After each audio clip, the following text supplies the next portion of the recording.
সালামুন আলাইকুম। কেমন আছেন সবাই? আশা করি আপনারা সবাই ভালো আছেন। আলহামদুলিল্লাহ। আজকে আমি আপনাদের শিক্ষা দেব কিভাবে শুধু নাম দিয়ে দূর থেকে কোনো কিছু ছাড়াই যে কোনো মানুষকে বাধ্য করতে পারবেন এবং তাকে বিয়ে করতে পারবেন। যারা দীর্ঘদিন ধরে অনেক বশীকরণ খুঁজে আসছেন এবং অনেক বশীকরণ প্রয়োগ করেছেন, কোনোটাতেই কোনো ফল পান নাই, তাদেরকে বলবো আজকের ভিডিওটা মনোযোগ দিয়ে দেখুন এবং আজকের এই বিদ্যাটা আপনারা প্রয়োগ করুন। এটির মাধ্যমে আপনারা দূরের ব্যক্তিকে খুব সহজেই বশীকরণ করতে পারবেন। এটা করতে আপনাদের কোনো টাকা পয়সা খরচ হবে না এবং আপনারা খুব সহজে ঘরে বসেই করতে পারেন। এটার জন্য শুধু তার নাম লাগবে। এখন বলি কাজটা কিভাবে করবেন। যে কোনো শনিবার কাজটা করতে পারেন বিকালবেলা। একটি কাঁঠালের পাতা ছিঁড়ে আনবেন।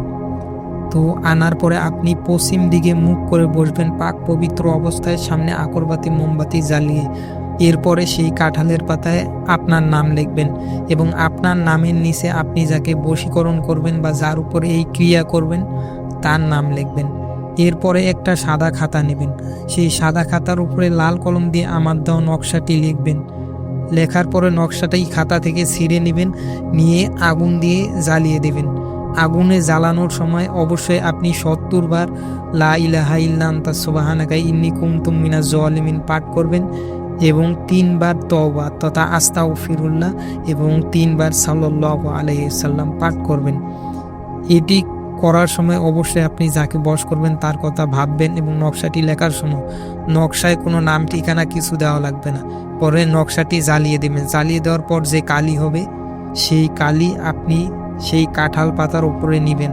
নেওয়ার পরে সেই কাঁঠাল পাতাটা মুড়িয়ে ভাঁজ করে আপনি যে কোনো কবরস্থানে পুঁতে দিবেন অথবা নির্জন স্থানে যেখানে মানুষ যাতায়াত করে না এবং কেউ তুলবে না সেখানে পুঁতে দেবেন। ইনশাআল্লাহ আপনার কাজটি হয়ে যাবে। ভিডিওটি দেখার জন্য সকলকে অসংখ্য ধন্যবাদ। সবাই ভালো থাকেন। সালামুন আলাইকুম।